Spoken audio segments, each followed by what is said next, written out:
आदाब अर्ज़ है। MCN उर्दू न्यूज़ में आपका इस्तकबाल है। नाजरीन, मैं हूँ सीमा नाज़रीन। खबरों के इस सिलसिले को आगे बढ़ाने से पहले आइए डालते हैं एक नज़र आज की अहम खबरों पर। मराठा रिजर्वेशन तहरीक में नई जान फूंकने वाले मराठा रहनुमा मनोज जरांगे पाटिल का शहर के एक खानगी अस्पताल में इलाज जारी। रियासती हुकूमत के नुमाइंदों और छत्रपति संभाजी राजे भोंसले ने की उनकी इयादत।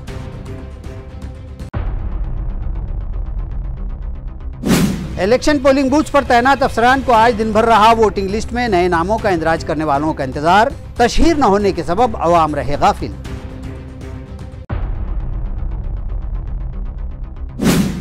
यूनिवर्सिटी इंतजामिया के रिसर्च स्कॉलर्स के लिए बायोमेट्रिक हाजिरी लाजमी करार देने के फरमान से PhD स्टूडेंट नाराज।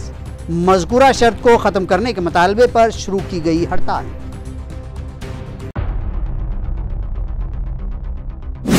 और मुस्लिम नौजवानों के लिए मार्टी इदारा कायम करने के मामले में हुकूमत की लापरवाही से मुताल्लिका तंजीम नाराज। असेंबली के आइंदा सरमाई इजलास में ज़िमन में ठोस कदम उठाने का हुकूमत से किया गया मुतालबा। अब खबरें तफसील से। अपनी बेमियादी भूख हड़ताल खत्म करने के बाद जरांगे पाटिल को शहर के गैलेक्सी हॉस्पिटल में शरीक करवाया गया है। आज राब्ता वजीर संदीपान भुमरे ने अस्पताल पहुंचकर जरांगे का हाल पूछा और उनकी इयादत की। अपनी सख्त तरीन भूख हड़ताल के दौरान जरांगे पाटिल बहुत नहीफ हो गए हैं और अस्पताल में शरीक किए जाने के बाद मुख्तलिफ समाजी, सियासी व सरकर्दा शख्सियात उनके हालचाल दरियाफ्त करने अस्पताल पहुंच रही हैं। ज़िले के राब्ता वजीर संदीपान भुमरे पाटिल भी रुकन असेंबली अतुल सावे और वजीर आला के एक वफद के साथ गैलेक्सी अस्पताल पहुंचे और उनकी इयादत करते हुए उन्हें नया GR दिया और बतलाया कि हुकूमत मराठवाड़ा समेत रियासत भर के मराठा समाज के कुनबी समाज के अहल अफराद को मराठा कुनबी के ज़ात सर्टिफिकेट देगी। हालांकि इस खुसूस में अभी तक जरांगे ने अपने पत्ते नहीं खोले हैं। अपनी राय व तर्जकार का कोई खुलासा नहीं किया है और दोपहर बाद वो प्रेस कॉन्फ्रेंस में अपना लाए है अमल व नज़रिया साफ करेंगे। इसी तरह जरांगे ने सरकार को दी हुई मुद्दत 24 दिसंबर है या 2 जनवरी, इसका खुलासा संदीपान भुमरे ने किया है। जरांगे पाटलांनी तुम्हाला सगळं सांगितलेलं आहे। आता ही समिती काम करतीये म्हणून मी जास्त त्याच्यावर बोलणार नाही, पण तुम्हाला एक सांगतो की लवकरात लवकर कसं काम होईल याच्यासाठी सरकार काम करते। म्हणून तारीख मी तुम्हाला अनेक वेळा सांगतो, 24 आणि 2 काही 12 महिन्याचा फरक नाही। काय तुम्ही जे सांगू राहिले 24 आणि 2, तर जरांगे पाटलांनी आपल्याला सांगितलेलं आहे की सरकार समाधानकारक काम करू राहिले, त्याच्यामुळे तारखेचा थोड़ा विषय मला वाटतं कि जरांगे पाटिलच आपल्याला सांगितलं। मारूफ मराठा रहनुमा छत्रपति संभाजी राजे ने अस्पताल पहुंचकर मनोज जरांगे से मुलाकात की और उनसे तबादला ख्याल किया। आया रहे कि अपना 9 दिन मुसलसल चला अनशन यानी बेमियादी भूख हड़ताल सरकार के दिए गए तयक़ुन के बाद सरकार को मराठा रिजर्वेशन देने के लिए आइंदा 2 माह का अल्टीमेटम देते हुए मनोज जरांगे पाटिल ने अपनी भूख हड़ताल ख़त्म कर दी थी। बाद-ए-अज़ां जरांगे को तिब्बी राहत पहुंचाने की गर्ज से शहर के गैलेक्सी अस्पताल में शरीक करवाया गया है। संभाजी राजे भोंसले ने अस्पताल पहुंचकर जरांगे से मुलाकात की और उनकी सेहत से मुताल्लिक़ हाल दरियाफ्त किया। बाद-ए-अज़ां संभाजी राजे ने सहाफती नुमाइंदों से भी तबादला ख्याल किया। माझ्यासाठी ते मुद्दे फार छोटे आहेत। 24 तारीख आहे, जानेवारी 2 तारीख सगळे ते मंत्री महोदय इथं येतील आणि तो फार मोठा विषय असा नाही येतो, ते त्यांच्या समझोत्याच्या माध्यमातून दोघांच्या तो शब्द निघेल। शासनाने सुद्धा आज काही सकाळी त्यांच्या पुढे GR काही दिलेलं आहे।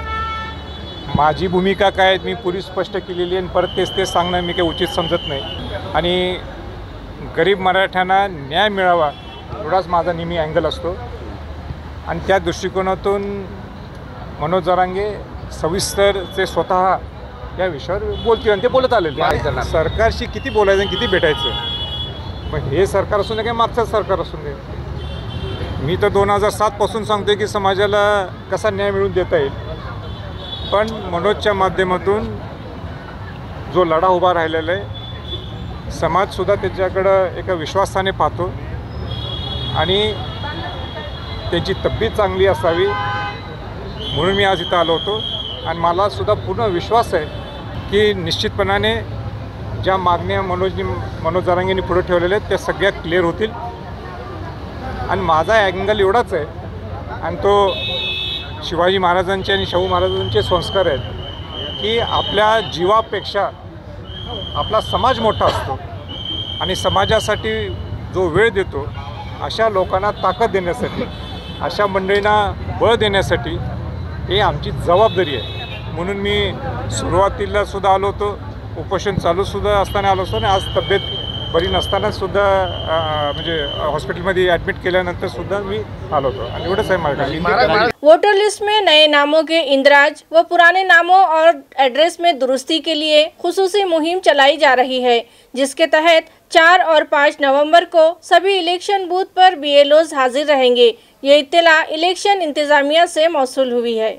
वाज़ेह रहे कि इलेक्शन कमीशन की हिदायत पर वोटर लिस्ट में नए नामों के इंदराज और पुराने नामों में दुरुस्ती के लिए 27 अक्टूबर ता 9 दिसंबर के दरमियान खुसूसी मुहिम चलाई जा रही है. शहरियान की सहूलत के लिए 4 और 5 नवंबर को सभी इलेक्शन बूथ्स पर बूथ लेवल ऑफिसर को हाजिर रहने की हिदायत इलेक्शन इंतजामिया ने दी है, जिसके तहत BLOs मुतअल्लिक़ा इलेक्शन बूथ्स पर आज दिन तमाम बैठे रहे, मगर इस ज़िम्मन में आवाम को कोई इत्तला न थी, जिसके सबब दिन तमाम एक भी शहरी वहां नहीं आया. इलेक्शन इंतजामिया की जानिब से मौसूल इत्तला के मुताबिक 5 नवंबर के अलावा आइंदा 25 और 26 नवंबर को भी BLOs अपने मुताल्लिक़ा इलेक्शन बूथ्स पर हाजिर रहेंगे. लिहाजा शहरियान इस कैंप का फ़ायदा उठाएँ और ऐसे नौजवान जिनकी उम्र 18 साल मुकम्मल हो चुकी है वो और ऐसे शहरियान जिनके अब तक वोटर लिस्ट में नाम दर्ज नहीं हैं वो भी अपने मुताल्लिक़ा इलेक्शन बूथ पर पहुंचकर अपने नामों के इंदराज करवा लें. जिन वोटर्स ने अपने शनाख्ती कार्ड अब तक आधार कार्ड से लिंक नहीं करवाए हैं तो वो भी यहां पहुंचकर इसकी तकमील कर लें. इसके अलावा अगर पुराने नामों और वोटर्स के एड्रेस में कोई तब्दीली हो तो वो भी यहां पहुंचकर दुरुस्ती की BLOs के मारिफत दरख्वास्त दाखिल कर सकते हैं. रिसर्च स्कॉलर्स के लिए लाजिम करार दी गई बायोमेट्रिक हाजिरी की शर्त फौरी मनसूख की जाए. इस मतालबे पर PhD करने वाले तलबा ने यूनिवर्सिटी के अहाते में हड़ताल शुरू कर रखी है. आज हड़ताल का तीसरा दिन था. रिसर्च स्कॉलर्स का कहना है कि पूरे मुल्क में PhD करने वाले तलबा के लिए कहीं भी बायोमेट्रिक हाजिरी की शर्त नहीं है, जबकि बायोमेट्रिक हाजिरी को सिर्फ डॉक्टर बाबा साहब अम्बेडकर मराठवाड़ा यूनिवर्सिटी में ही लाजमी करार दिया गया है, जिसकी वजह से मुख्तलिफ मौज़ूआत पर तहक़ीक़ कर रहे तलबा में शदीद नाराज़गी और बेचैनी फैली हुई है. उनका कहना है कि हर 6 माह में ARC और DRC सबमिशन होने चाहिए ताकि 6 माह के दौरान तलबा ने अपने तहक़ीक़ी मकाले पूरे करने के लिए क्या कुछ किया है इसकी जानकारी हो सके. लिहाजा बायोमेट्रिक हाज़िरी की शर्त मनसूख करने के मतालबे पर रिसर्च स्कॉलर्स ने यूनिवर्सिटी के अहाते में ये हड़ताल शुरू कर रखी है. एकच मागणी की बायोमेट्रिक रद्द झाली पाहिजे, कारण बायोमेट्रिकमुळे अनेक विद्यार्थ्यांचं आर्थिक शारीरिक नुकसान आहे. जसं पाहिलं गेलं की इथं जेवढे रिसर्च सेंटर आहे, जेवढे बांबू युनिव्हर्सिटी तेवढे ॲटेस्ट लगनीत कॉलेज आहे आणि इथं या कॉलेजच्या सगळ्यांनी बायोमेट्रिक केलेलं आहे. पण इथं जर बायोमेट्रिकचा आमचा हाच विरोध आहे आणि जसं पाहायला गेलं की रिसर्च सेंटरला कोणती फॅसिलिटी नाही आहे. तिथे जाऊन आम्ही थंब करून करणार तरी काय, फक्त थंबसाठी जायचं वापस यायचं, हे कोणतं संशोधन आहे? जर रिसर्च म्हटलं की आम्हाला रिसर्चसाठी आम्हाला जे संशोधन पाहिजे, जे आम्हाला ते पुस्तकं पाहिजे, आम्हाला ज्या फॅसिलिटी पाहिजे त्यातूनच आम्ही ते रिसर्च करू शकतो ना. जर बायोमेट्रिक जर जा थंब करा येणं जाणं याच्यात आमचा एक वेळ जातो, आमची एक शारीरिक हॅरेसमेंट होत आहे आणि आमची एकच मागणी की बायोमेट्रिक रद्द झाली पाहिजे आणि जोपर्यंत आमचा हा निर्णय होत नाही तोपर्यंत आम्ही उपोषण स्थगित करणार नाही आहे. आणि बायोमेट्रिक लावून दररोज सकाळ संध्याकाळ तिथं जाऊन बायोमेट्रिक लावणं म्हणजे हे काय शक्य नाही, हे जाचकट आहे. हे जाचकट बंद करावी. कुठल्या महाराष्ट्रातल्या कुठल्याच विद्यापीठामध्ये हे अट नाही आहे आणि देशभर पण नाही आहे. म्हणजे सेंट्रल युनिव्हर्सिटीमध्ये एवढ्या मोठ्या सेंट्रल युनिव्हर्सिटी आहे तिथं पण अशी बायोमेट्रिक अट नाही.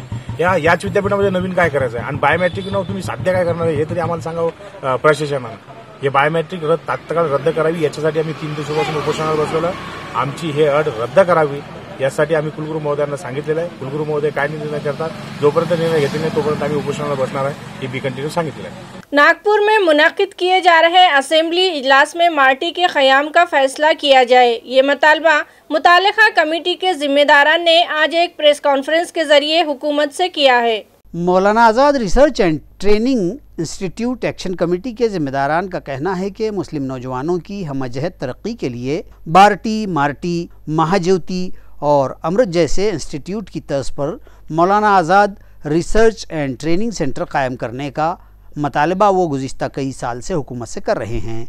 गुज़िश्ता दिनों शहर में मुनक़िदा काबीनी इजलास के दौरान भी उन लोगों ने रियासती वज़ीर आला, नायब वज़ीर आला और रियासती वज़ीर बराए अक़लियती बहबूद से मुलाकात करके उन्हें इस ज़मन में मतालिबाती मेमोरेंडम पेश करके किया था. उस वक्त उन सभी कायदीन ने उन्हें यह तयक़ुन दिया था कि मार्टी के क़याम के लिए वो ठोस कदम उठाएंगे.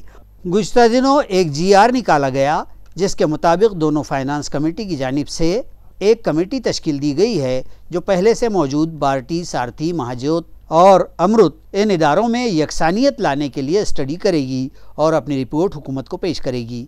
मगर इस GR में मार्टी से मुतालिक कोई जिक्र नहीं है. लिहाजा मुतालिका एक्शन कमेटी के ज़िम्मेदारान ने आज एक प्रेस कॉन्फ्रेंस तलब की और हुकूमत से मुतालबा किया है कि आइंदा दिनों नागपुर में मुनक़िद होने वाले असम्बली के सरमाई इजलास में मार्टी के क़याम का फ़ैसला किया जाए और मुस्लिम नौजवानों के साथ इंसाफ किया जाए.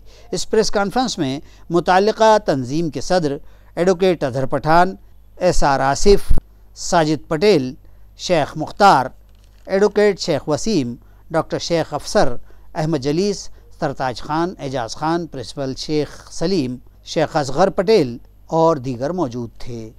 हम जो तो पिछले 3 साल से मुसलसल हम कोशिश कर रहे हैं कि मुस्लिम जो समाज है उसे Maulana Azad research and training institute मार्टी जो शासन की स्वायत्त संस्था है उसकी स्थापना होना चाहिए. हम लगातार मेहनत कर रहे हैं.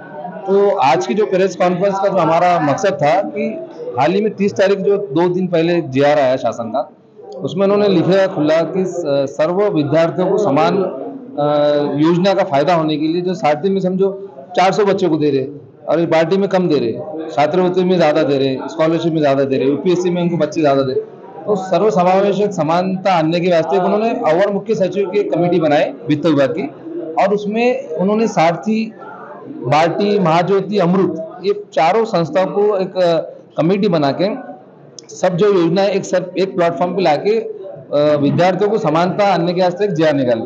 तो हमको एक अजीब ऐसा लगा कि हम जो कोशिश कर रहे तो ये कोशिश का जो तो हमको ऐसी उम्मीद थी कि ये GR में हमारा मार्टी जो है तो इसमें नाम आना चाहिए था और समानता जो विद्यार्थियों की हमारी जो उसको हक मिलना चाहिए तो वो नहीं मिला. तो हम चाह रहे हैं कि हमारी जो ये बात जो तो शासन तक पहुँचे और आने वाले हिवाड़ी अधिवेशन में जो इसका निर्णय लेके मुस्लिम समाज को इसका आप जो तो लाभ दो और फायदा दो और उनका हक दो. हम चाहते हैं कि अल्पसंख्यक और खासतौर पर मुस्लिम समाज के लिए मार्टी की स्थापना की जाए कि जिसकी वजह से सभी बच्चों को पढ़ने के लिए और आगे की पोस्ट के लिए मौका मिले और उसके ज़रिए से समाज की उन्नति हो. इसलिए मार्टी की स्थापना की जाए. इसके लिए ये गवर्नमेंट से हम मांगनी कर रहे हैं कि ये किया जाए. अगर ये नहीं किया जाएगा तो भविष्य में बड़े जोर से आंदोलन की हम कोशिश करेंगे. मुंबई के फनकार रंजीत दहिया ने टाइप 1 डायबिटीज़ के मरीज बच्चों को हौसला देने और ऐसे ज़ियाबतीज़ के मरीज फनकारों की तस्वीर दीवार पर उतारकर उन बच्चों में अज़्म व हिम्मत पैदा करने की कोशिश की.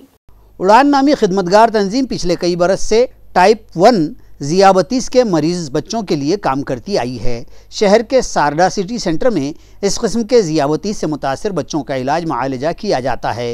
इन मरीज़ बच्चों को मर्ज़ से लड़ने और जीने का हौसला देने के मकसद से मुंबई के मारूफ पेंटर रंजीत दहिया ने मुख्तलिफ फिल्मी सितारों की खूबसूरत तस्वीर और इस मर्ज़ से मुसलसल लड़ रही फिल्मी अदाकारा सोनम कपूर, अदाकार फवाद खान, प्रियंका चोपड़ा के खाविंद निक जॉन्स, मारूफ बैडमिंटन खिलाड़ी अलेक्जेंडर जोयोर की तस्वीर मुसलसल 4 रोज़ की मेहनत के बाद दीवारों पर बनाई हैं और सारडा सिटी सेंटर की दीवारों को खूबसूरत बना दिया है ताकि यहाँ आने वाले मरीज़ बच्चों की दिलजोई की जा सके.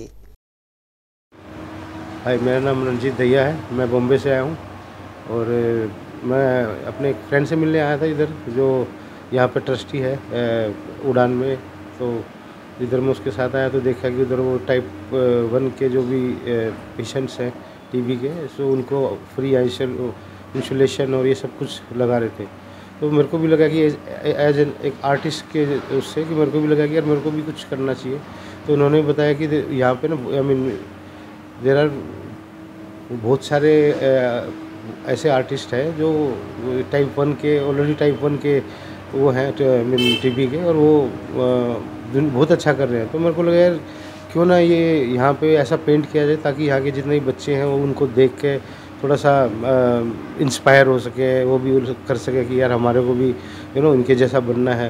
तो मतलब लोग वो ऐसा एक हीन भावना नहीं रहनी चाहिए। तो उनको भी लगा कि हाँ इट्स नॉट अ बीमारी नहीं है, इसका अच्छे से ध्यान रखा जाए तो आप बहुत कुछ कर सकते हैं दुनिया में। म्यूनिसिपल कॉरपोरेशन के जोन नंबर 8 के मलेरिया सुपरवाइजर शेख अनवर शेख दादा भाई की सालगिरह के मौके पर मुख्तलिफ फलाही प्रोग्राम मुनक्किद किए गए और दरगाह हज़रत शाहनूर मियाँ हमवी रहमतुल्लाह अलैह के अहाते में एक ब्लड डोनेशन कैंप रखा गया। ब्लड डोनेशन कैंप के आगाज से पहले मज़ार शरीफ पर फूलों की चादर चढ़ाई गई, जो ढोल ताशे बजाते हुए पूरे अदब व एहतराम के साथ दरगाह शरीफ तक लाई गई थी।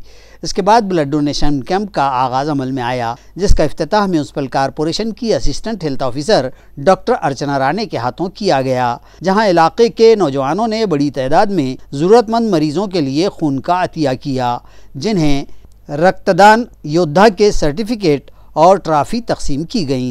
इस मौके पर assistant health officer doctor Archana Rane के अलावा साबिक mayor Nand Kumar Ghodele, malaria supervisor Sheikh Anwar, दरगाह कमेटी के सदर Javed Patel, medical officer Datta Dhanwe, doctor Baba Saheb उन्होंने, सोशल वर्कर असद पटेल, सुनीता बनकर, कामगार संगठन के बानी सदर संजय रगड़े, कविता वाघ, नितिन घुगे, विलास बगड़ाने, कल्याण मोरे, डॉक्टर विलास हार्दे, शेख समीर, रक्तदाता योद्धा असिस्टेंट टीचर जयश्री पवार, मनोज बोरडे, मनोज जगधने, विशाल पंडित, मोहम्मद शाहिद और दीगर मौजूद थे।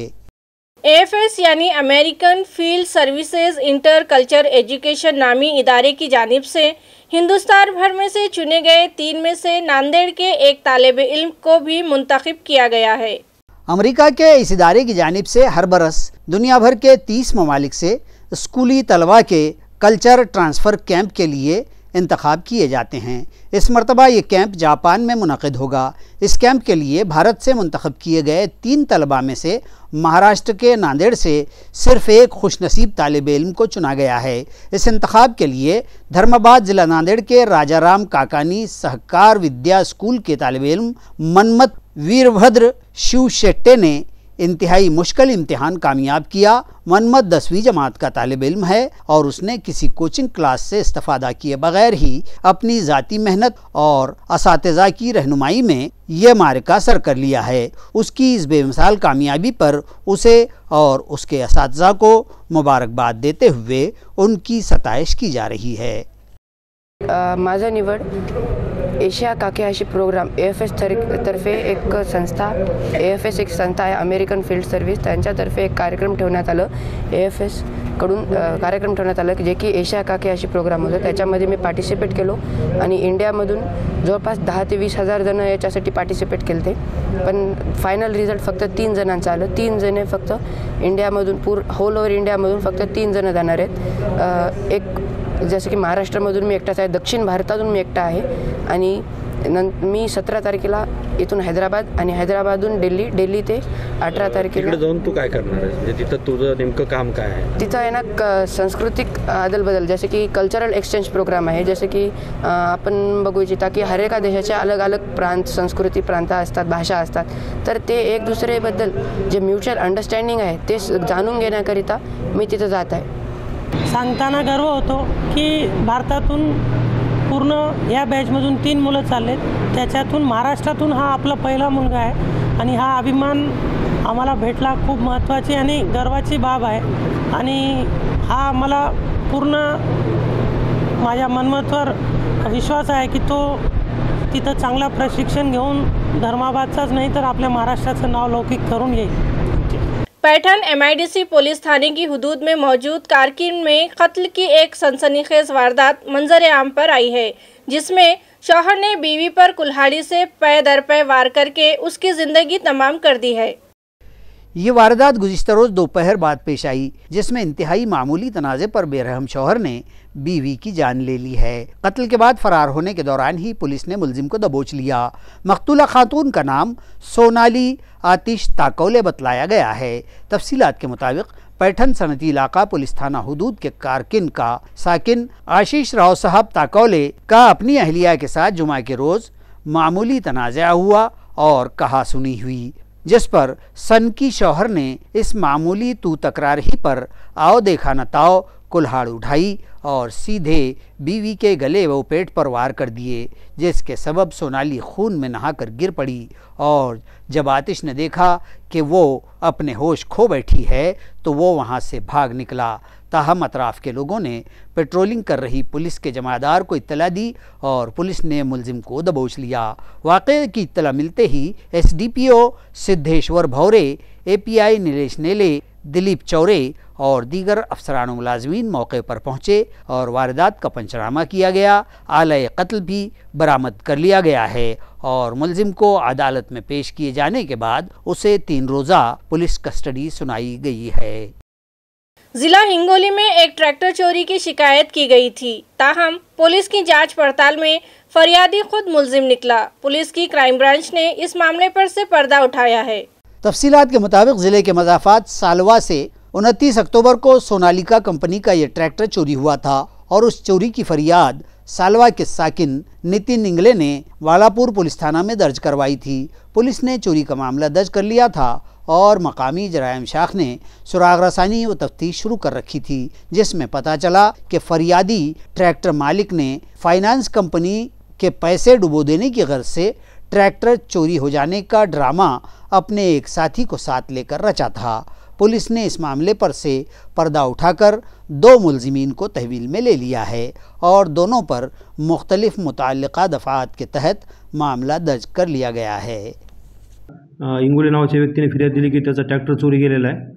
त्याच्या फिर्यादून आम्ही FIR दाखल केली आणि तपासास सुरुवात केल्यानंतर असे निदर्शनास आले, तपासात असं निष्पन्न झाले की त्या फिर्यादीनेच तो ट्रॅक्टर एका साथीदाराच्या मदतीने विकला होता। त्याचा ट्रॅक्टर विकण्याचा हेतू हे होता की त्यांनी कारखान्याकडून उचललेली उचल ती बुडविणे, इन्शुरन्सचे पैसे मिळविणे आणि ट्रॅक्टर विकून त्याचे पैसे घेणे, असे 3 ठिकाणाहून ते पैशाची अफरातफर करण्याचं त्याने एक षडयंत्र रचलं होतं। त्यामुळे आम्ही त्याला आणि त्यासोबतच्या साक्षीदाराला अटक केली। तो ट्रॅक्टर ज्या ठिकाणी विकला होता तो ट्रॅक्टरही जप्त केला आणि फिर्यादींच्या साथीदाराविरुद्ध आम्ही फसवणुकीचा आणि कट केल्याचा गुन्हा 420, 120 आणि 34 प्रमाणे दाखल करीत आहोत। खबरें खत्म करने से पहले एक बार फिर डालते हैं एक नजर आज की सुर्खियों पर। मराठा रिजर्वेशन तहरीक में नई जान फूंकने वाले मराठा रहनुमा मनोज जरांगे पाटिल का शहर के एक खानगी अस्पताल में इलाज जारी। रियासती हुकूमत के नुमाइंदों और छत्रपति संभाजीराजे भोसले ने की उनकी इयादत।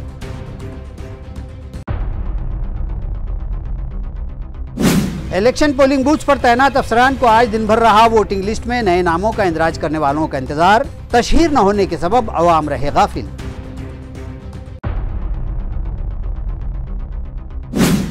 यूनिवर्सिटी इंतजामिया के रिसर्च स्कॉलर्स के लिए बायोमेट्रिक हाजिरी लाजमी करार देने के फरमान से PhD स्टूडेंट नाराज। मज़कूरा शर्त को ख़त्म करने के मुतालबे पर शुरू की गई हड़ताल।